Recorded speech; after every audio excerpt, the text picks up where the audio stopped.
What's up, everyone? It's your man, Uncle Blacks from the Big Show, the HGN Livestream. Just want to welcome you to the channel once again. If you're new to the channel, make sure to like and subscribe for more video content going into 2022. So on tonight's show, we bring you a very special guest, Capoeirista Ticum Danso. As he comes, he shares a little bit of insight into the martial arts culture, as well as the history, and as well as we get into Black August and let people know and bring more awareness to this movement that goes on. Make sure to check us out every Friday night, streaming live on Mixcloud.com, as well as Twitch. So whatever platform you're on, you can find us. So without further ado, I want to welcome you to the show once again, and stay tuned. It's the Here Goes Nothing podcast, streaming. All right, here goes Ladies and gentlemen, this is the main event of the evening. And now,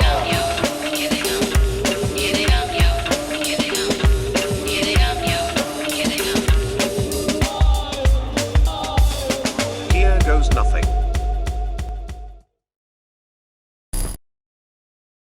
Give a round of applause for our guest today, for real. Round of applause. Round of applause.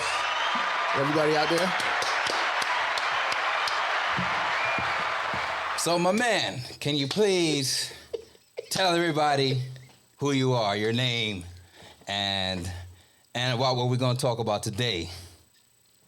Indeed. I mean, my name, birth name, Kwadjo Danso, Kwadjo, if you're, in Ghana or, West Africa, it depends if you're my parents. But my capoeira name, as DJ Rondu said, is Ticum. It's a Brazilian tree, magical properties. And tonight, from what I understand, we're talking about Black August and capoeira, which is in August, two of my favorite things. Yes, we are. Hey, my brother, what's happening, man? Nice to meet you. I just got one thing. Is it possible for you to turn your volume up? Can you do that on your end? Oh, Your mic. Is it possible? If it's possible. Now your firework one. Is this better? Yeah, that sounds a lot better. Shout out to everybody that's tuning in from Instagram Live as well. Nice to meet you, my brother. Y'all are on Instagram Live too. Yeah, it's good to meet you too, brother. Yeah, we trying to get the word out there as many ways as possible. Maybe that might be it. Maybe we doing too much. I don't know. We need something. We need a camera crew. We need something. Yeah, we need help. We can't do this all by ourselves. I think we gotta have to invest in a production team. We're trying to do everything by ourselves. Two-man show. So let's get into what? Let's get into it. What would you like to talk about first? Black August, because I thought I was very knowledgeable, but you brought this to my attention because I'm like, well, I never heard of this. Me neither. Something new. So let us know everybody know what Black August is. All right. Well, Black August in a nutshell, I saw a nice little thing somewhere on the internet. They summarized it as a time of, what they say, fasting, studying, training, and fighting. But what it is pretty much, it started in the prison movement, the 1960s.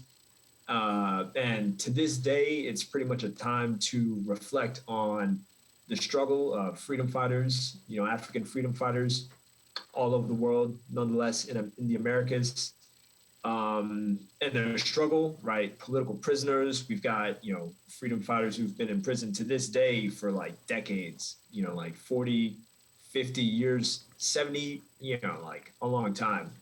So it's the time to reflect on all that and a time to engage with all that. That's really it in a nutshell. And people observe it in different ways. Like I said, it started in the prison movement, but you can observe it by fasting to promote discipline, studying. So, studying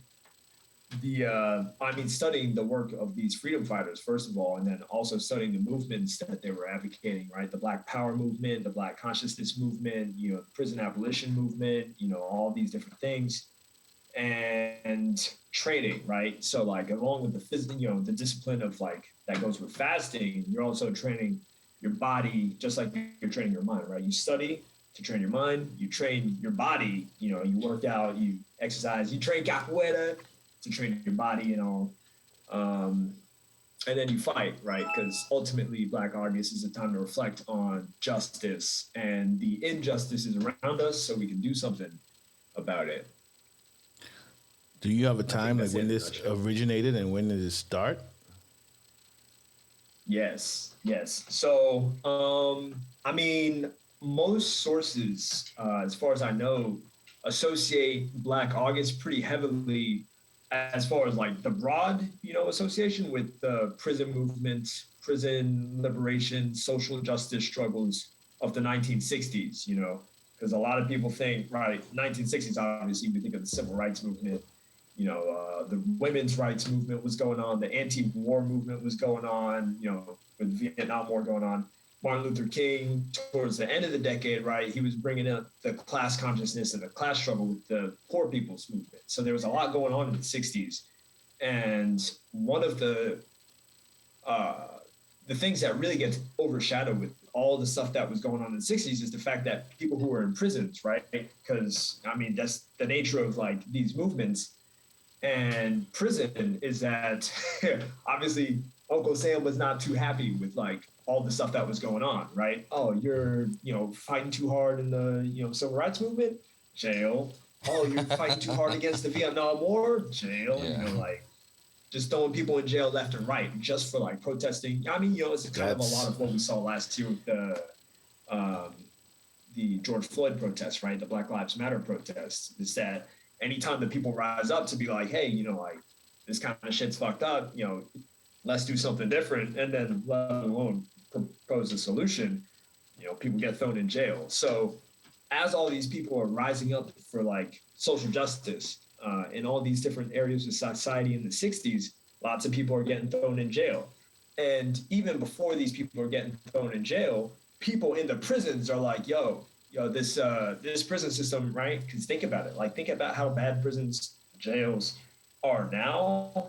Like, they were that much worse 70 years ago, 60 years ago. And so people in the prisons 60 years ago, 1960s, they were like, we're people too, like we're literally human beings. We deserve at least some basic rights, right? Especially if we're going to be in here working for y'all. So, right, like we supposedly abolished slavery. So it was kind of stuff like that. Like, prisoners were fighting for their rights, right? Their human rights, their rights as Americans, their rights to live in dignity and with respect.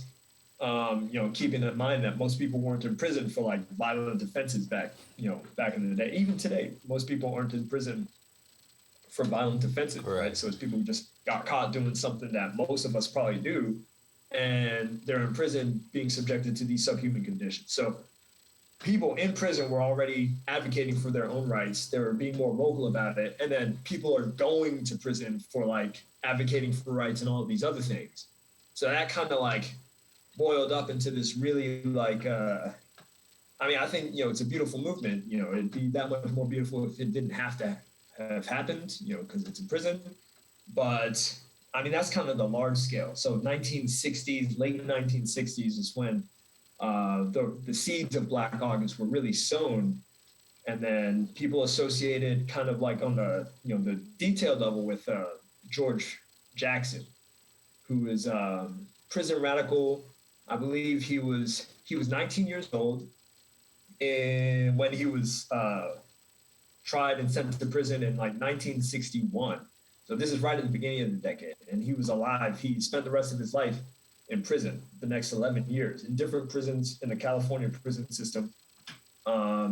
And he was sent to prison, again, like 19-year-old kid from, like the hood in California, charged with armed robbery and like the theft of what amounted to like $70 or $80, right? Something like that. Took him to court, and his sentence was 1 year to life. Right. I'm pretty sure that sentence doesn't exist anymore, as well it shouldn't.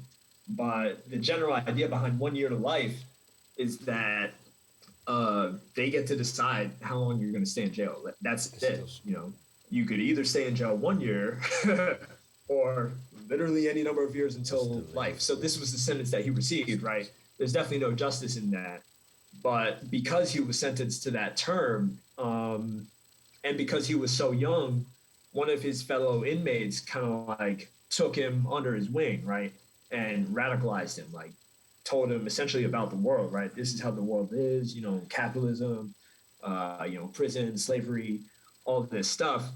And I mean, George Jackson, he spent his time reading books, right? He was reading about, and again, this is the 60s, so he was reading about communism, he was reading about socialism, capitalism, he was reading about Mao Zedong in China, reading about, like Marx and stuff, Lenin. And he spent a lot of his time really quickly here, right? Again, 1961 to 1972 was the rest of his life, like the entire time he spent in prison. And he spent his time with his fellow inmates organizing, right? And again, that's a huge part of why the prison movement in the 60s was so strong, because in California, right, like, let alone, huge population, lots of prisoners, lots of inmates. So they started organizing study groups, right? They started training, right? Working out, being more conscious and intentional about the way they were spending their time. That's why these principles came along with fasting and studying and all these different things. And then, I mean, that kind of culminated in, I don't know if y'all familiar. I mean, y'all definitely know about this, the San Quentin riots. Yes. It's like one of the largest. There's San Quentin and then there's Attica. Both of those happened, and both of those, like, kind of like shook the world. I forget which one George Jackson was a part of. I think it was Attica. But I don't remember. But, he participated in organizing a prison rebellion. And if y'all saw, I don't know if anyone listening would, I never watched this show, but, like, I did see this one part, Orange is the New Black. I never watched it, except for, obviously, this part. They organized some sort of prison riot, and they were like, we want these demands, So, like, that's just kind of a good example of how it is. I think they might have done that in Oz at some point, too. But I mean, that's pretty much what happened. And during the, I'm gonna go with Attica uprising, like one security guard, maybe two warden, CO officers, COs, were killed. And there's some questionability as to like what happened and how that happened and who did it. Like it might have actually been another CO or like security personnel with like a gun on the roof who like killed this police officer, person working at the prison. But long story short, they pinned it on George Jackson and like a couple of other guys, which is why he only spent 11 years in prison, because they killed him in prison.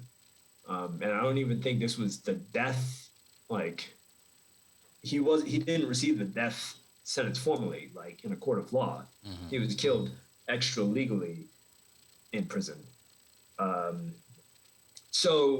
And that's 1972. So that's, as far as the start of Black August, I would say that's pretty much it. Because, the other thing to keep in mind is that this was a time during that span, pretty much everyone we think of when we think of the civil rights movement had been to jail, and like come out. Martin Luther King, Malcolm X, Angela Davis, even John Lewis, right? Like going to jail was just part of, it was part of your resisting, sticking it to the man at the time. So it very much became a part of like, the whole ethos of the time and like just the way radical and the visionary leaders of the time, part of their messaging was like, yes, like everyone is human. Everyone deserves, these rights and this dignity. And just like it's important for us out here to fight, for a better future, it's also important for people, behind the walls, behind the bars, to do the same thing. So that's pretty much what Black August, that's how it started, which is people in the prisons coming into political consciousness and then kind of like formalizing a way of life through study and resistance, sticking it to the man. I got some questions, bro. One, when you say fasting, is there a set set amount of rules or goals that you have to achieve? Like, is it for the month of August? And how come we don't hear much about Black August? And is it just relative to America, or is this a worldwide thing about all freedom fighters across the world we celebrating, I guess? Yeah, I mean, those are great questions. As far as the fasting piece, so, and really as far as the principles in general, I don't think there's like a set, code of how to engage with this stuff. I've looked for it, as far as someone who might have come up with something like that. But from what I understand, it's just you fast from sun up to sundown throughout the month of August. That's as specific as I can get. There might be more specific stuff out there, but I don't know. Sounds like an opportunity for you to create it, man. Indeed, that's true. Yeah. Yeah, I don't know. Like, I would have to do it to create it. We need somebody to shed more light on this, because it sounds. I mean, I hear Black August. It sounds militant. It sounds anti-system. Sounds like something I want to be a part of. Yeah, yeah. I mean, it definitely. Yeah, there's definitely that, the militancy. As far as the urgency of our condition, right? Of being Black in this country, right? Being Black in the world, right? In this world. And, the discipline of fasting, it's and I feel like in a sense, it's kind of you've got it's a really fundamental entry point, right? Of controlling what goes into your body, right? There's so many different things in this society, right? Whether it's through media or literally the air we breathe, the water we drink, the food we eat, the words that we, take in, that in a very real sense, we need to fast from it, right? In order to we need discipline on the whole. Immunize ourselves, to cleanse ourselves. Mm-hmm. So, yeah, I mean, yeah, we need it's definitely as a whole, something to partake in. Culture, we need discipline, something, principles. Indeed. Something to stand on. So I have a question. Since there's a movement that started in the prison systems, how was it being spread, or how has it spread? Yeah, that's a great question. So in the prison system, I don't know exactly how many, but I know that, right, because this is the nature of prisons as well, whether it's prisons, jails, immigrant detention centers, people, there's movement, right? Some of them get overcrowded. Sometimes there's movement just literally for the sake of movement. I don't know if anyone listening has been to jail, but there's movement in jail for no reason, other than to signal to the inmates that what they do, how they do it is not up to them, right? If we want to move you from this room to this room, we're going to do it just because we can. And you don't have a say in why. So in a sense, I'm sure that happens on a larger scale, from prison to prison, but there's also more practical reasons as far as the logistics of prison life, where people move from prison to prison. So George Jackson himself and some of his compatriots moved throughout the California prison system. And I should mention this. He spent 7 years of his time in prison in solitary confinement. So that would have definitely limited how much engagement he was able to have. But he was also, he spent, like I said, 7 years. He was in prison total for 11 years. So he had 3 years moving throughout. Sorry, math is not my thing. He had 4 years moving throughout the California prison system to at least a few different prisons. Where he started study groups, right? He started these groups, and he didn't do it alone. So if he's moving, even if he only goes to 3 different prisons, if he starts a group at each prison, that's a group of prisoners or inmates at each prison who is also moving from prison to prison, right? So there's kind of a networking there internally. And then, one of the famous things about George Jackson, as far as his, so he had a famous correspondence. He wrote, there's 2 books, Blood in My Eye is one of them, where he just goes in on capitalism. It's kind of a hard read, but like, I mean, I think it's worth it. And then Soledad Brother, and that's the one that I would recommend, but which is a collection of essays that he wrote while he was in prison. But one of the things about him is that he had this huge crush on Angela Davis, right? Because Angela Davis was coming up. I mean, towards the later years of like his being in prison, and Angela Davis, you know, like Assata Shakur as well, like famous for being framed for the murder of a police officer, and then right, Assata Shakur was, you know, not bailed, like they broke her out of prison in, you know, the most epic way, and Angela Davis was on trial for a while, so her trial was like high publicity, like, and not just like in the States, in the world. And this kind of gets frankly your question about like the international aspect of it, is in that time in the 60s, everyone was watching what was going on in the United States, you know, everyone, in part because of Vietnam, right? The United States, the state, the government itself was overseas in so many different places in the 60s. Vietnam was just the most high profile one, but like everyone was keeping an eye on what we were doing, including the civil rights stuff, including all this, you know, prison stuff, right? Everyone was watching, like people in Cuba were watching what we were doing, people on the continent, right? People in Ghana, people in the Congo, right? People in Nigeria, people in Angola, freedom fighters, and like across Africa when those independence movements were going on. We're all watching the United States. So, and then, you know, obviously a few people in China, maybe that's not super obvious, but a few people in China, a few people in Russia. There were groups in all of these places that were, and then Europe as well. So and like you said, you know, a lot of the material they were reading were coming from these groups and these people, right? They were coming from Mao, they were coming from Lenin in Russia, they were coming from Kwame Nkrumah in Ghana, right? They were coming from like Sekou Touré. I guess that was a little later on in Guinea. But damn, you know, honestly, dude, what was your question? I don't even remember. We all over the place. I got more though. Yeah. I mean, you got a question. I do. Yeah. Go ahead. How did you get involved in this? Because you look like a relatively young fella, and if it comes to freedom fighters, can you talk about freedom fighters? Do you have like a list? Do you have a favorite, a top three? And you know, what made you start getting involved in the Black August movement? Yeah. Well, I appreciate that. I hope I keep this youthful visage for a while, you know. But well, know, when I say young, I mean younger than us. Yeah. I mean, y'all look pretty youthful yourselves. Nah, we two old rotten potatoes right now.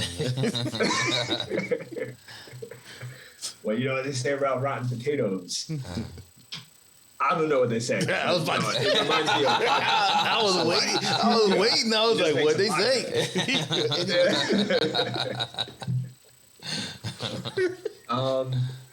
I mean, I myself, I can't. Okay, so I probably first heard about Black August. I mean, honestly, not that long ago. It was probably a couple of years ago. On the Diallo Kenyatta podcast, or it's not even a podcast. He's on the radio in Chicago, and I was listening to him. He was talking about Black August, and you know, he recommends some books and stuff. And I checked it out. You know, it was something because, I mean, there's just a lot going on. So I guess I'll throw that out there too. Is that Black August broadly, and I think, you know, to the T, when you like do it most faithfully, it's about, you know, prison and political prisoners and freedom fighters. And then like when you zoom out a little bit, there's also a lot of special occasions that happen in August that people observe. So, you know, James Baldwin was born on August 2nd. Fela Kuti transitioned on August 2nd as well. Marcus Garvey was born in August, I think like August 11th or something. The RBG flag was created in August. The Black Star Line might have also been created in August. And, you know, some other stuff. So it was really all that. And I would say like more so than, so I guess that's the thing for me is that like, by the time I'd heard about Black August, I was already keyed into like all those other things for a long time, right? Like I knew who Marcus Garvey was. I was like, you know, like obviously he did dope work, has a dope legacy. I knew who Fela Kuti was. I knew the importance of the RBG. I knew the importance of prison abolition, at least to myself, right? And like what kind of future I want to see with all that. So like, you know, when I heard Yellow Kenyatta talking about Black August, I was just kind of like, oh, okay. Well, I mean, that's dope. This is a time to, you know, like I can jump on board with this and kind of like really focus those energies, you know, because it's good to have, you know, time to study. It's just good to have that time of the year, you know, that like makes you really kind of, you know, like I said, focus those energies. Favorite freedom fighters? I don't know, all of them, you know, and all the sung ones and the unsung ones. As far as people who really inspire me, I mean, you know, coming from Ghana, Kwame Nkrumah's up there, like by default. You know, being here in the States. From Ghana, or you lived in Ghana? He's from Ghana. You from Ghana? Born in Ghana? No, my parents were born. Both of them were born in Ghana, but I was born here in Atlanta. Woo woo, Crawford Long. A lot of people are moving back to Ghana, though. How you feel about that? I mean, it's a double-edged sword, I think. You know, because obviously I'm over here being all like anti-capitalist and, you know, like all this stuff. And honestly, Ghana is so I think, you know, with respect to the legacy of Nkrumah, right? He was a socialist. He was pretty much like, yo, we need to be able to build and develop for ourselves, period, right? That's it. We just need to be able to do that and take care of like our other African nations. That's not really the way Ghana is today. It's not really the way Ghana has been since, you know, Nkrumah. He's been like a couple of military coups. Like he was ousted in a coup, and there was another one just a few years later, and then a dictatorship for like 30 years. And then, you know, just some like shady presidential elections since, you know, the 90s, early 2000s. So I think it's really good that like people are moving back to Ghana in the sense of like reconnecting. I think that's really important, you know, to reconnect with the African roots, like directly, you know, and I know like I myself need to do that. Cause like I said, you know, my parents are from there, but like I also have really strong roots here, you know, cause like this is where I was raised. This is where I've grown up. So, you know, it's important for me to engage with both of those. And that's kind of where like Marcus Garvey comes in. Like he was just like, yo, you know, like, yo, this country's cool and all, like y'all cool. But like Black Star Line, we got to roll. Yeah, exactly. Yep. I'm gonna go back. So yeah, so I vibe with that. With America, we don't want Kwame Ture, you know, like George Jackson, you know, freedom fighters, Angela Davis. I mean, she's been kicking it, you know, since, you know, like till today. So it'd be cool to meet her. That's a hardcore light skinned girl right there. Yeah, true. Yeah, we need more like her. We really do. Yeah. Asada, honestly, as well. You know, like she went down to Cuba. Cuba took her in, and she kept doing the thing. And I guess, you know, like it wouldn't be, you know, Black August, you know, segment if I didn't, you know, mention like the people behind bars today, right? So Mumia Abu Jamal, yes, who is yeah, he's been in there since the 80s, I believe. And he was a journalist, and right, that's the thing. Like, you know, people are talking about Julian Assange today, which is, I mean, like his case is tragic, right? The WikiLeaks dude. Mm-hmm. But like what he's going through now, what he's been going through for the past year, like Mumia Abu Jamal has been going through for literally decades at this point, you know? So like, I feel like people ain't getting the same really treatment as Assange. Yeah, indeed. I'm pretty sure Assange is getting the royal treatment, you know, wherever he at. Who? Julian Assange. I'm saying he's probably getting the royal treatment, even though he's confined or whatever. So, I mean, one can only hope. Yeah. one can only hope. Well, I guess he could only hope. But All right. there's him. There's the former H-Rap Brown, Imam Jamil Al-Amin. You know, he's behind bars to this day. Sundiata Akoli. My partner talks with a guy. I don't remember where he's from. He's from an island. I don't know if he's from Barbados, but he's from the Virgin Islands. I don't know. I forget. He's part of a trio, like a group of 3 people who were incarcerated, I think, on the islands. I don't remember.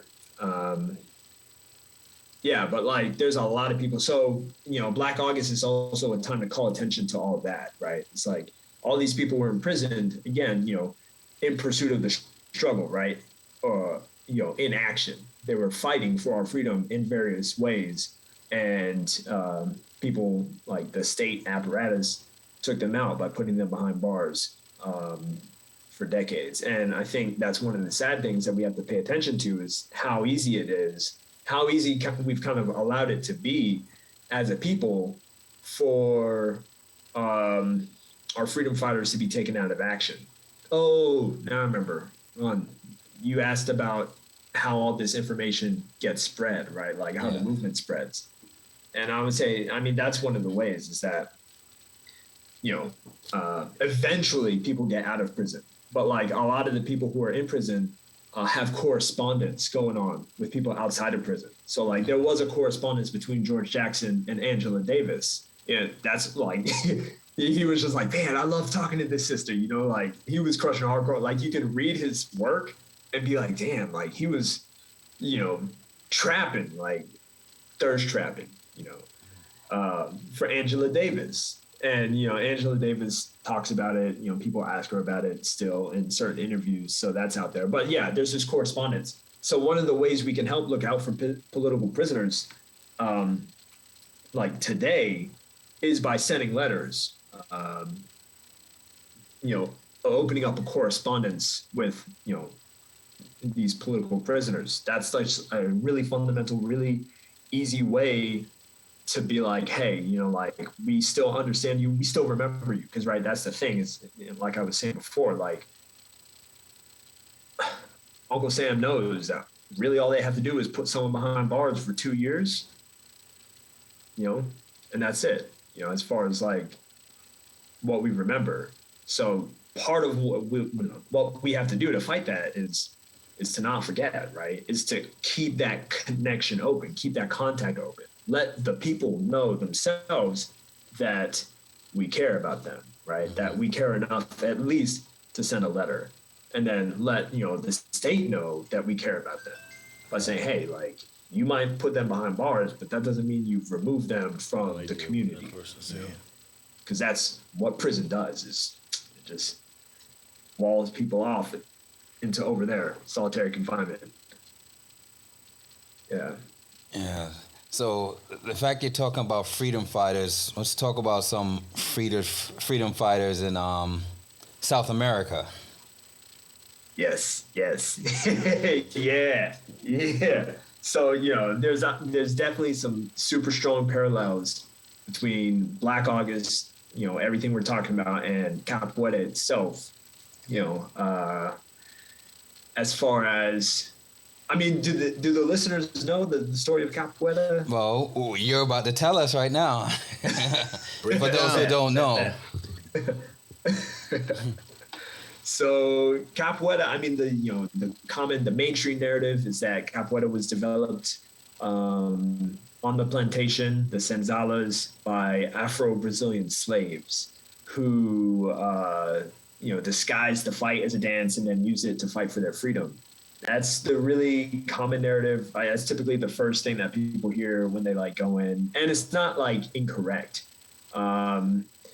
The more nuanced history or story is that, right, the roots of Capoeira come from like a number of different, right, when we think of what we see as Capoeira today, what we see and what we do as Capoeira, it comes from a number of different cultures across the continent of Africa, you know, typically west to like central west. Africa, from like, Senegal to Mozambique. And, the kind of seeds of it, the first seeds came from the Congo, right? So enslaved Africans were brought over by the Portuguese colonizers through, and this is kind of a map of Africa, through the Congo in the heart of Africa to Angola down here in like Southwest. And then they left the port of Luanda. That was just a really big port. Left the port of Luanda. Luanda comes up a lot in capoeira music, across the Atlantic Ocean, and went to Brazil. And that's the thing a lot of people don't know. I think the number at some point, like 96% of all of the enslaved Africans who were brought over from Africa were taken to Brazil. Like I think in the States, I mean, that was definitely news to me when I started, training capoeira, because I didn't really even think about that beforehand. Like I remember it being a footnote in like a history book or something, but it didn't really hit until I started training capoeira and be like, oh damn, like, yeah, like that's Africa, in Brazil. So, they were brought over to Bahia, which today Bahia is known as like Africa in Brazil. It's the largest population of African people outside of Brazil, something like that. Outside of Africa, obviously not outside of Brazil.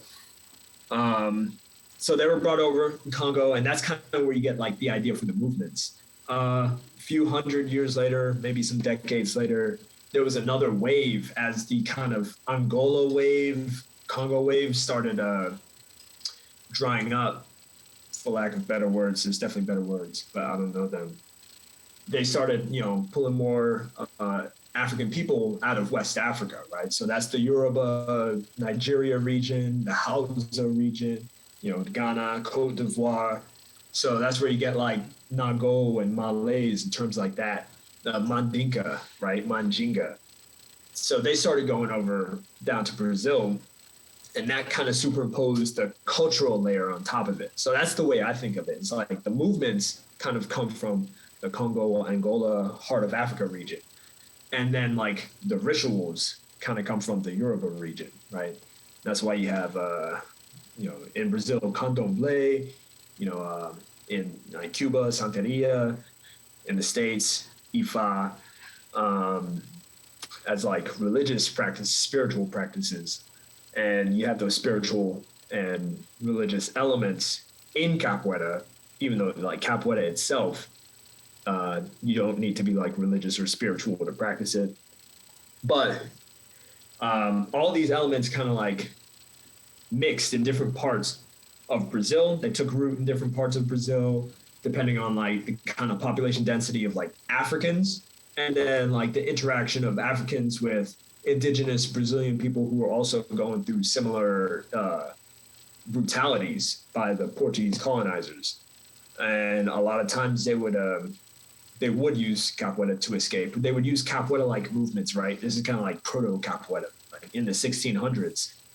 So like whatever capoeira looks like today, it definitely looked different 400 years ago, but it was still capoeira because, essentially capoeira is what African people, it's the martial art that was developed by African people here in, or in Brazil to, as a product of their enslavement. And they used it as a product of their enslavement and their mixing, right? Because that's the other thing, is that one, they were enslaved. So they're like, alienated, disenfranchised from their cultures and their homes. But they were also together, because that was one of the tactics, divide and conquer. If we put everyone from the same place together, they're going to know each other's language. They're going to communicate. They're going to have commonalities, and it's going to be easier for them to rise up, right? Like that's the colonial mentality. So what they do is, we're going to split everyone up. So you have different people from different places mixing different cultures. And of course, like, it's going to be harder to communicate, harder to find commonalities and stuff at first. But when you're out there in the hot sun, like going literally through the exact same hardships, like stuff like that, it's only a matter of time. So they just kind of combine different cultural elements and practices into what became known as capoeira. And again, this was 400 years ago. They did all that stuff. They used it to escape. They founded villages in liberated spaces in different parts of like the Brazilian countryside. So some people call it the Sertão, the country. It could be up in the mountains. It could be really in like the depths of the woods, right? Because I got a map over here. Right, it's the Amazon rainforest, right? Really close by. And again, this is 400 years. So like today, it's kind of like, you're like, oh, maybe that's not the Amazon. It doesn't count. But like back then, there was so many more trees, right? Like before, you can't separate the northeast coast of Brazil from the Amazon rainforest 400 years ago. So they would go deep into the woods, deep into the forests, or like deep into the mountains. They would set up these liberated spaces, and they would train, very similar to these principles, these Black August principles. They would train their bodies. They would train in this martial art to be able to defend those spaces, because that was the nature of, again, the Portuguese colonizers, is that, we can't just let them be free in our country. We've got to go get them. We've got to go end that village, end their freedom, bring them back and enslave them or punish them.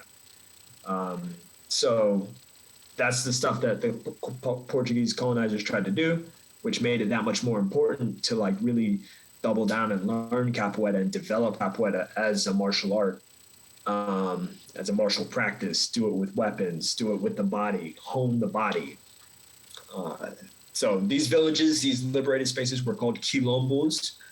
And again, they're a huge part. They have a huge role in capoeira culture and capoeira music today. They're also known as maroon colonies here in the States. Anytime you hear maroon colonies, the quilombo is the parallel.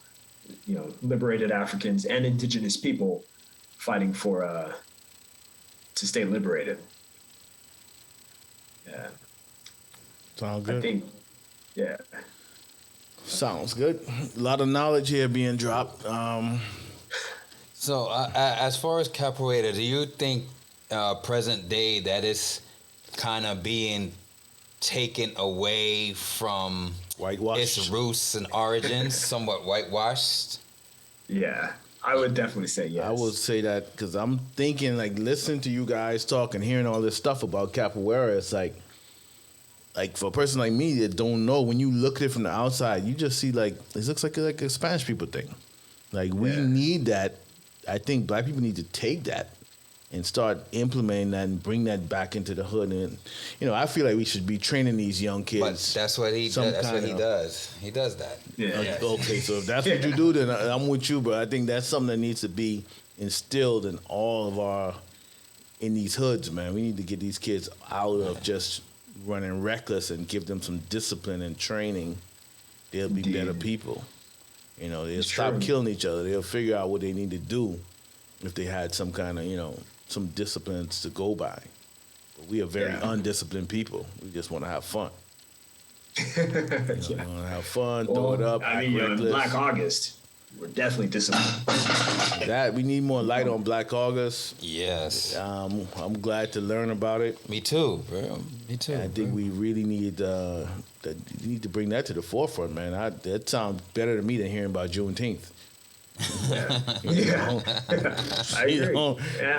Black August sounds like something I'm ready for. And you have all them pockets of groups. We still got our militant people and groups out there that should all just come together and start doing things and making it formal, and pushing the agenda. Yeah. Setting things up every year, in stone, getting the word out, the teachings out. Yes. So what study? What got you into capoeira? Oh man. Well, I kind of stumbled upon it on accident. Well, dude, you know Fernanda. Yes. Fernanda got me into capoeira. Yeah. I mean, that's the short answer. And I guess if anyone's listening who doesn't know Fernanda, that's really not an answer. But so I was in college, and I mean, Fernanda, my best friend, she was like, yo, I think you'd be interested in this class that I accidentally found. And I was trying to like break dance. I've been trying to break dance for a minute, at the time. So I was like, yo, you saying they do like cool shit? Yeah. All right, I'll check that out. So I went, and I was like, okay, this is kind of cool, and I'm kind of like all right at it. Like everyone's telling me that, like I learned, some things pretty fast. Looking at the videos, I'm like, man, I was definitely goofy looking, but I stuck around. I was like, I'll learn the tricks, and then I kind of stayed in it. And I mean, like for me, it filled a lot of. So like in high school, I was a percussionist, and it was a thing that I wanted to do. Like I tried to go to college for music, and on some like technicalities, I didn't fill out some applications. So like the school I wanted to go to, I was like, I'm going to go to that school, and that's where I'm going to like major in music education and performance. And I didn't like do my teacher recommendations or something, so like they didn't look at my application or something. So I wound up not going there, and I kind of stopped doing music. So that was a big void in my own life. I was like, oh, I feel something missing. And then I was also doing movement, like in high school. And again, that's something that I stopped. It was like a dance artistic, type movement. That stopped when I started college. So like, I'm in junior year of college, walking around, studying and like, having fun and stuff with these like gaps in my life. Like, oh yeah, I used to love doing music. I used to love moving, like, art with my body. And, then Fernanda comes in and she's like, yo, capoeira. And I'm over here struggling to like break dance and some basic moves. So I was like, all right, a little guidance would be nice.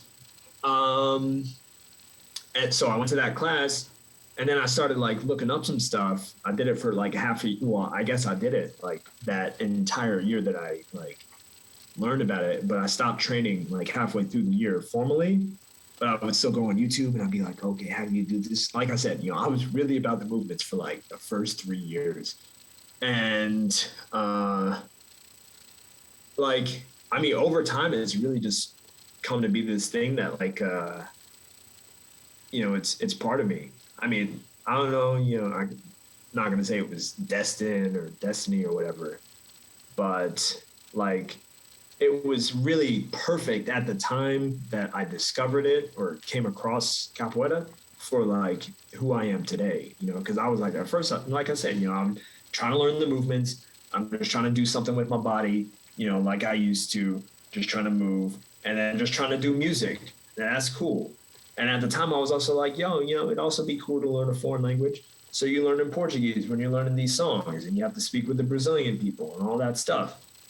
And then I was also like, oh, okay. And it's created by like Africans. Like, damn. All right. That's cool. All right, let's do it. So I did it. And then over time, like, I can't even lie about it. Like I became more African, right? Like, as I did capoeira for like any number of reasons. But I think, that just identification is just really important with it. And capoeira definitely gave me something to anchor to, right? Something to hold on to and be like, yo, like I said, right? Like I'm African made in America, Capoeira is also African made in the Americas, right? Mm-hmm. African people made it in Brazil. And it's just one of these things about how, like whatever Africa is, because like I think a lot of times we get caught up in thinking of Africa as a space, like a physical space, like the continent. But like I feel like Africa is a mindset, right? It's a really primordial like part of being human. It's a humanistic experience, and so I feel like I've been able to connect more with that, whatever it means to be African. I've been able to connect more with it since I've been training capoeira. So, and I guess that doesn't really have anything to do with how I started training, but yeah, I guess it's just to say that since I've been training, it's become more and more like every day, like even like just this past year, I've been getting more into the music And listening to capoeira music, like listening to capoeira music is one thing. Learning capoeira music, like learning the words and like what these different people have been saying, like the connection to Africa is so strong. So it's one of those things that I've really been able to like tune into, right? Like thinking about the culture, like African American culture here versus like Afro-Brazilian culture, through capoeira music. And, it's one of the things that y'all mentioned, as far as like the whitewashing of capoeira, it's really, really bizarre to think that can happen when you learn some of these songs, right? Like there's people talking about how, like, what a travesty it was, like to be brought over from, so I guess I'll sing a little bit because this is, y'all music segment and, Go ahead, do your thing. Capoeira. I wish I had a bidding bow. This is just a segment. Yeah, for real. Yeah, I left it in the car because I'm going to Honda yesterday or tomorrow. But, there's this song, Vino navio de Aruanda, Aruanda, Oh yeah, I don't know. Vino navio de Aruanda, Aruanda. Por que me trouxeram de Aruanda? Pra que me trouxeram de Aruanda? Vino navio de Aruanda, Aruanda. And that's like the whole song. And like what the song is saying, Aruanda is kind of like an analog to heaven. Right? It's a mystical place where there's all sorts of like otherworldly creatures and, you just kind of like, it's a paradise of sorts. And the song is saying, I came on a ship from Rwanda, right? Why, why did they take me from there? For what did they take me from Rwanda? And the song is saying they, right? It doesn't like say they. It just says so much in so few words, right? But like, you study the song and it's like, like they're comparing Rwanda to Africa, right? They're saying, why did you take me from Africa, right? And by comparing Rwanda to Africa, it's like, not just why did you take me from Africa, but why did you take me from this place where things were so great, right? Like I had everything I needed there. I didn't have all these issues of like literally enslavement, or like white supremacy or like, anything. Like things were good. Why did y'all take me from Rwanda? Like for what did you do that? Like, are you happy now? And that's what this song is saying. And that's just one example, right? Like, of like a song that I would describe as like African as fuck, right? And like, African in that like humanistic sense. Can I use profanity on here? Yeah, you can use profanity. You can. I don't think nobody's gonna fire us or censor us. I think we are. Right. It just shows your passion. You know what I'm saying? So go ahead, do it. I appreciate it. All right, then yeah. That song's African as fuck. And there's so many more, right? And like not all the songs. Like when I think of that song, I think it's really intense and it resonates real deep. Not all the songs are like that. Not all the references to Africa are like that. Some of them are just like, I've been to Mozambique, I've been to Guinea, and like I'm going to Angola the next time. Yeah, I like that song. There, I'm gonna bring Capoeira back. Yeah, I like that song. And do they have English versions of these songs? No. You don't think it'll translate more to get people involved if it was revised like with an English version for people to understand it and grab it? You'll get more Americans into it. Well, what I would say is like, as far as understanding it, it makes sense to know how to translate it. I mean, because in the end, you're still not. It's not an African language. It's still a Brazilian language Portuguese that is in. So I mean that's true. Well, I mean, so I know. When we used to have those workshops, and we had one event where we were writing songs. This contest, and I was gonna write it in English, and that is offensive. To write a capoeira song in English, you can't do that. It has to be in Portuguese. It could be changed, bro. Just like Bruce Lee changed Kung Fu and created his own.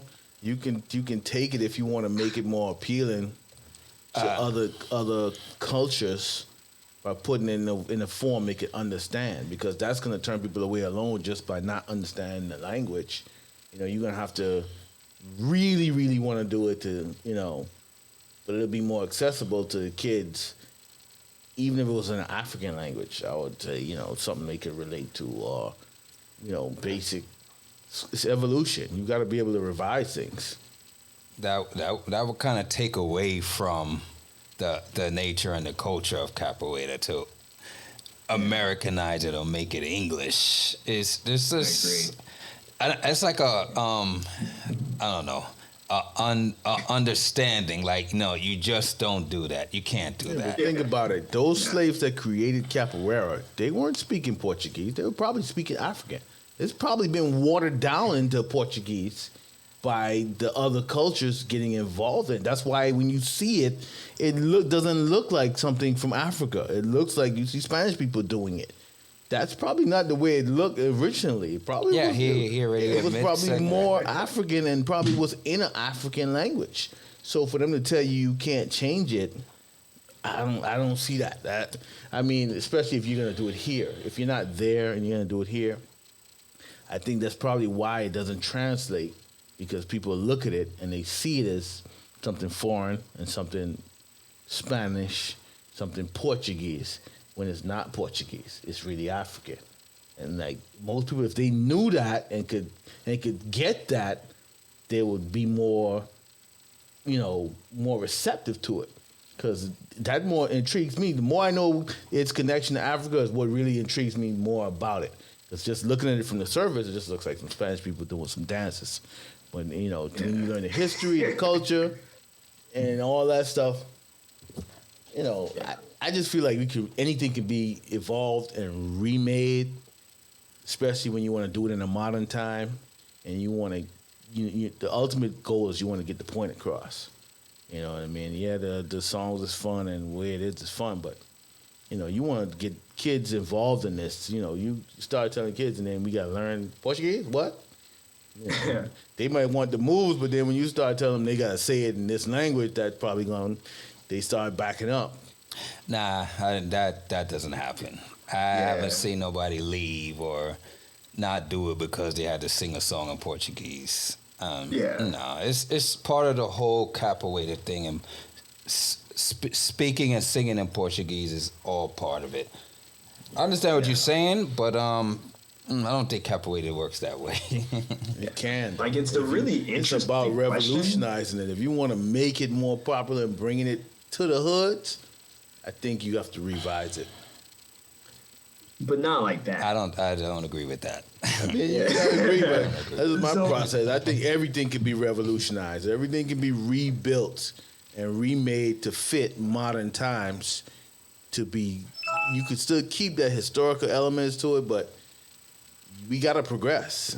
Otherwise, it gets left behind. People are gonna be into something else. Let's see that same point.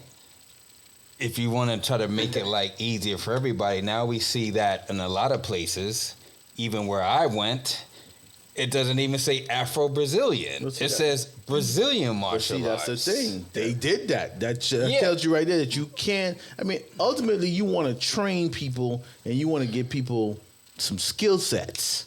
You know what I mean? I think the skill sets is more important than the songs.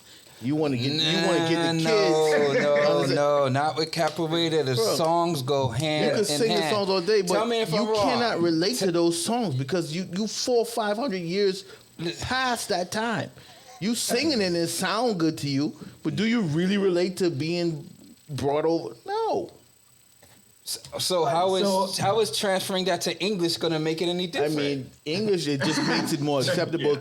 You want to get, I think we need to get more black people involved. You're not going to get more black people involved if it comes off as something foreign and something only Spanish people does. I disagree. And that's what you see when you look. I'm just telling you from the outside looking in. You in it, so you have a different perspective. Yeah, so I see it's totally different and you from what were you're a grown saying. adult, and that's something that you were into to get into. But just to go on the street and go in the hood and say, hey, they gonna be like, nah, that's some Spanish shit. He does it all the time. But that's him. He goes in the hood. He's a different mindset. He goes in the hood and he trains these same people who don't want to probably speak Portuguese or whatever. But they come around, don't they? Get it, how they do. You can probably get it more.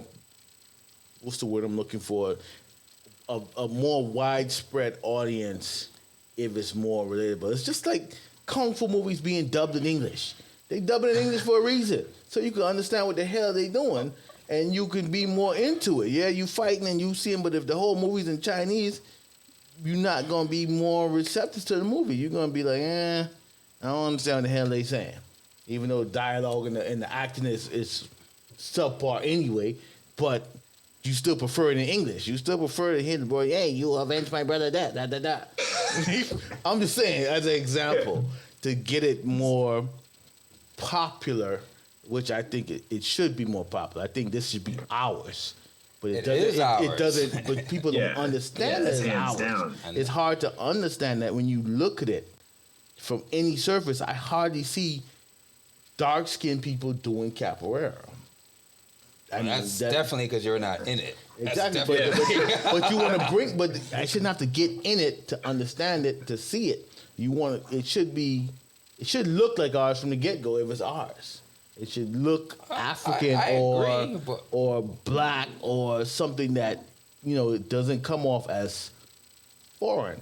I just think anything, even if it's, say you don't want to call it capoeira, but you take a version like Bruce Lee took Kung Fu and created something out of Kung Fu and martial arts and made it his own. You can take something from that and make it more ours, even though it is ours, but more, appropriate for the modern day times. What do you say, Ticum? I mean, you may not agree, but I'm just telling you what I think. I understand what you're saying, but I just don't think capoeira falls into that but type you're one of those guys that like to keep things old school. It's tradition. What are you talking about? Traditions are made to be broken. We create traditions every day. I don't think capoeira is one of those something things. is created out of an old tradition that somebody takes the good parts and goes off and starts. That's why you have different denominations in religion and everything else, because somebody decides, hey, I like this about this, and I'm going to take this and go create this, and this is going to be something new, even though it's not new. It has elements of something else. I understand what you're saying, but I just don't think capoeira falls into that. And I would call it something else, but teach the formula of capoeira. They hold on to tradition, and the culture is totally different. It's not like Bruce Lee. I understand, but at the same time, they're not even fighting no more. It's all about the movement. I think it should be actual training, like a military type training, like a martial art training. That's what it is. It's martial arts training. Every time I went to watch capoeira, all I see them dancing, nobody's hitting each other. He talking about the holders. Of course, we're not gonna hit each other. But people want to see that. We're trying to get more people interested. How's it gonna look if we kicking people in the face? That's what get people interested. People don't go to boxing or pick up boxing habits to go watch people fake hit. That's different. Man. It's a martial art. It should be presented as a martial art. It is. It's because you're in it. When you see the holder, go to the beach, when you did your thing on the beach, people are watching you, they're walking by. They see more dancing and more music than anything, than any type of martial art. Nobody walks away and goes and say, hey, those guys are training martial arts. I want to learn that. You see dancing, singing, and music and beating drums and people doing this and that. Yeah, it looks cool, but you don't get the impression that, hey, this is something I want to learn and defend myself. You don't get that. You don't see nobody really taking people down and hurting, or you don't have to hurt people. But I mean, in martial arts, they fight. Yes, they fight. Do. Boxing, every other sport, they fight. And people get knocked down, people get hurt, and that's part of the sport. That's part of any type of training. I'm just saying, I think what I would like to see from it to be in the hood is somebody take it, revolutionize it, recreate it, rebrand it, whatever you want to do. It don't have to be capoeira, but you want to get the essence of capoeira. You can't get the That's just essence. like they fought Bruce Lee about if you're what changing it, you can't get the essence. They fought Bruce Lee about what he was doing and telling him he wasn't doing martial arts. He wasn't doing that kung fu because he wasn't doing anymore. The traditional way they were doing it, right? That style of kung fu. But he took elements of all those things and he created something. Yeah, let him do that. That's still viable today. But he can no longer call it what it was originally that kung fu was. Are we concerned about what it's called, or are we concerned about what we're getting out of it? With the culture, the whole thing hand in hand, man. You can't take this from that, rename it someone else, and expect it to still exactly be what it is. It don't have to be called capoeira no more. So anybody could do that, but then somebody should do it. That's the only thing I'm saying. I'll tell you this: I'm more concerned about the actual martial arts part of it and the actual getting people to do it than actually being. Everything branches off and becomes something different. But that's why capoeira is different. It's not like every other martial art. Everything goes together. I'm sure capoeira, he explained to you that capoeira now is not what they were doing 400 years ago. Yeah, it has changed. It has been watered down. There's things, there's elements of it that has changed. I would not say it's watered down. I'd say it probably got a little bit more Nobody's doing capoeira right now thinking they're going to have to fight for their freedom by learning capoeira. Say that again? Nobody's learning capoeira thinking they're going to have to fight for their freedom. No, they learn it because it's a martial art and it's a whole culture. It's more than just moves. It's been whitewashed. No, it's not completely whitewashed. Completely, they're trying a quarter, half. It's been whitewashed. Can I jump back in? Yes, please jump in, man. Jump in, man. I mean, there's a few things. One, this is a really interesting. I did enjoy that exchange because it gets really at the core of this question, right? There's this constant question since I would say since the early 1900s when capoeira. Anyway, there's this constant question of the battle between the old way and the new way, right? Tradition and modernization and evolution. And that kind of goes back to, all right, so from the 1600s, slavery was abolished in 1888 in Brazil. It was the last country in the West to abolish slavery. And once they did that, they were also well, we can't have all of these, free Africans running around Brazil doing capoeira, right? So they made capoeira illegal. So from 1888 to the 1937 or something, capoeira was illegal. But part of the process of making it legal again was there's two main mestres in capoeira who go back to the 1920s, 1930s. Mestre Bimba, capoeira regional, and Mestre Pastinha. And pretty much what Mestre Bimba did is he took capoeira, which was something that was associated in the minds of most Brazilian people with Africa, Africans, criminality, and violence, right? That's what most people thought of when they thought of, that's what most colonized, white Brazilians thought of when they thought of capoeira, or at least non-African Brazilians. And so Mestre Bimba was okay, what am I going to do? I'm going to take this, this thing that I'm doing, I'm going to change it up a little bit. So he did, modernize it in a way. He took the capoeira that was old, and then his dad did a style of African martial arts called Batuque, which had a lot of kicking in it. His dad was a champion of Batuque. So he incorporated that into capoeira, and he created what we know as capoeira regional, which is still practiced to this day, because Mestre Bimba's sons learned it, and at least one of his sons is still alive in Brazil teaching people this style. So that was capoeira regional. It was more dynamic, more upright, more kicking, more acrobatics and stuff. So it was more fun to watch and, presumably to participate in. And he took it to the universities and started teaching people. Right. And who's going to the universities is the people who can afford it. So they tend to be whiter. They tend to be wealthier. They tend to be more accepted in society. So Mestre Bimba took capoeira regional to the universities, got the students involved, got the students interested. The students would go back home and be like, yo, parents, white family, community, check this out. And then that was kind of how it became more popular and more accepted. And he did a good job because, like, 10 years later or something like that, capoeira was legalized, right? And, the president of Brazil was like, yo, we want to make capoeira like the national art form of Brazil, right? Because Brazil was coming into its own national consciousness. So they were looking for something that was like Brazilian. So that's really when capoeira became Brazilian. Up until that point, it was pretty African. So as far as like, but then that still says that it could be changed. That you just aren't you explaining my point that you could change something? Yes. I feel like this. Okay, if it was created and we had to disguise it as dancing, but it was really fighting, we're not slaves no more. We don't have to disguise it. It could be just straight martial arts now. Don't call it capoeira. Call it what you want, but it could be a form of capoeira, but just more emphasis on the fighting styles and less on the dancing and the rituals and the songs.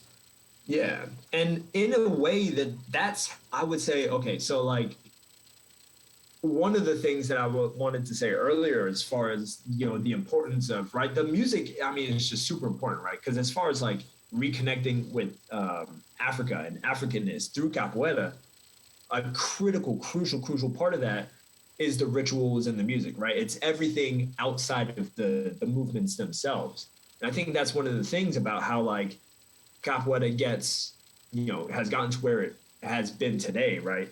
So I will say it's whitewashed, and I will say that there are also many groups and many people in capoeira today who are actively fighting that whitewashing, who are actively trying to re-Africanize and Africanize capoeira.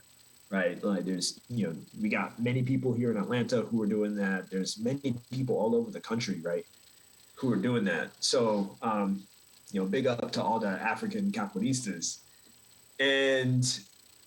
But like, as far as like putting more of an emphasis on the movements, I would say that is something that's happened, right? So like the style that like Rondu and I, train, the contemporânea style, a big feature of that is that, like, back in the day, like when you look at capoeira and you see it in the capoeira Angola community, right? That's the closest thing I think we have to like authentic capoeira pre-bimba.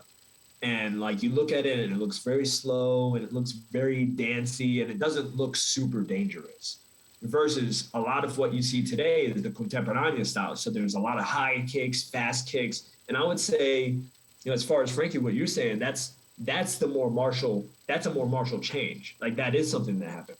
Because after capoeira was made legal, right, you get the whole Gracie Jiu-Jitsu thing. And in Brazil, they start having their tournaments and they start pitting different martial artists and different martial arts against each other.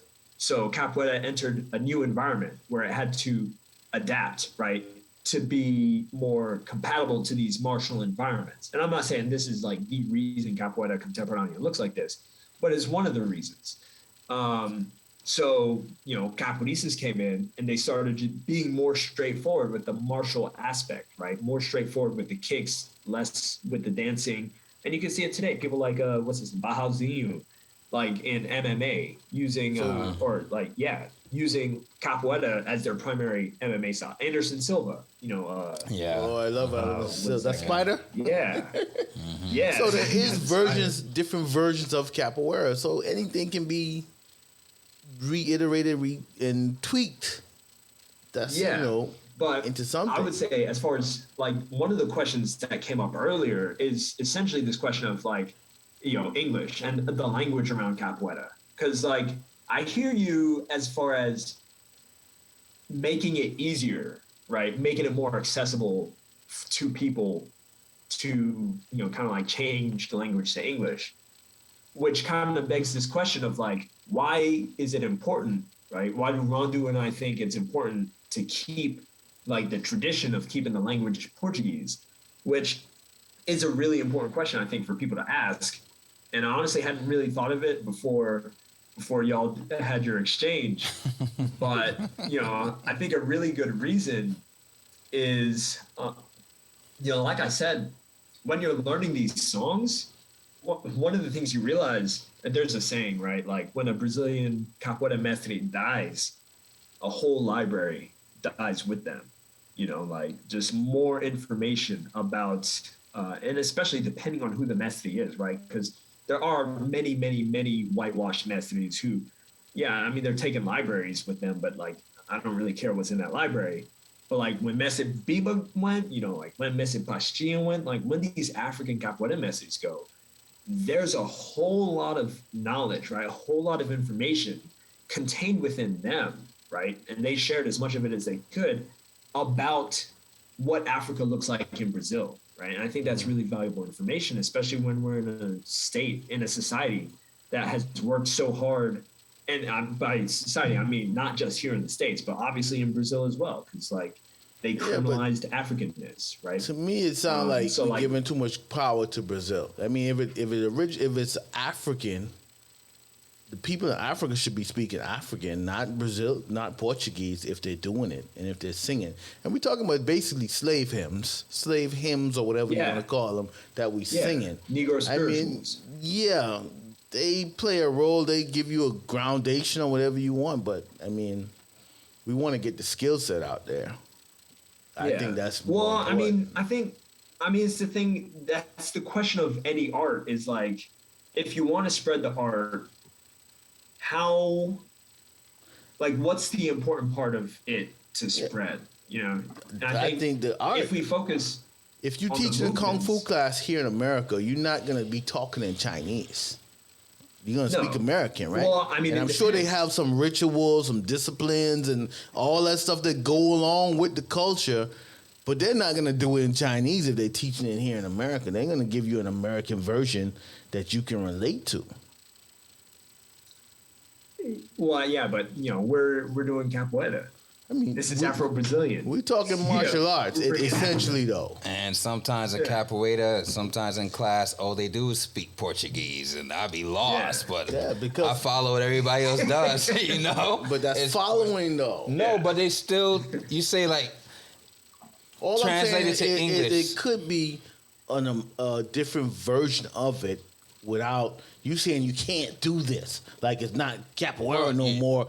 If you change the language. But that's like saying you taking Kung Fu and they bring it here in America and they speak to you in Chinese the whole time. They don't do that. They're going to teach you in English. Kung Fu and capoeira are two different things. Of course, but we talk about martial arts. I think you need to be in it to understand what I'm saying. But that's the problem, because you're in it, you think you have to be that way. That's not. It's like being in a cult. You think you have to be this way in the cult. Well, that's why it hasn't changed for hundreds of years. But that's the way it is. That's the whole problem. We wanted to change and be more popular. Who wants it to change? I think kids should know martial arts. You wanted to change. I think it should be relevant to the black community. It is relevant. We just have to have more people like him out there in the community doing it. We're going to get there being in Portuguese.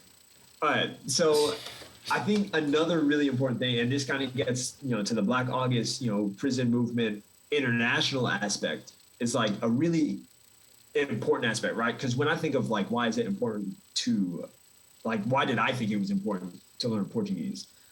Well, one, let me just say like, yeah, I mean, like what Frankie said definitely makes sense as far as accessibility.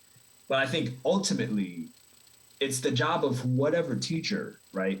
To make everything accessible, right? If that involves translating a lot, it's the teacher's job to do that, right? If it involves translating the songs to help understand the songs and then like to speak the songs in Portuguese, it's the teacher's job to do that. But as far as like learning the songs in Portuguese, I think one of the big things is that capoeira is international now, like it's global.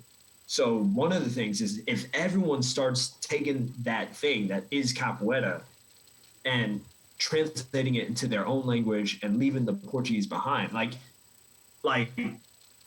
I'm as opposed to codifying any colonizer language as anyone can be. Maybe there's someone out there more, who's like, yo, fuck all these colonizer languages. But like, I definitely get it. Like, I'm not trying to learn Portuguese because like, I love speaking Portuguese or romantic languages. For me, it's about connecting, right? Like, it's about reconnecting with that population in Brazil and with people all over the world who connect with that population in Brazil, who have these deep, like, Afro-diasporic roots, Because what Nelson Mandela said, right? Like, if you can speak to someone in a foreign language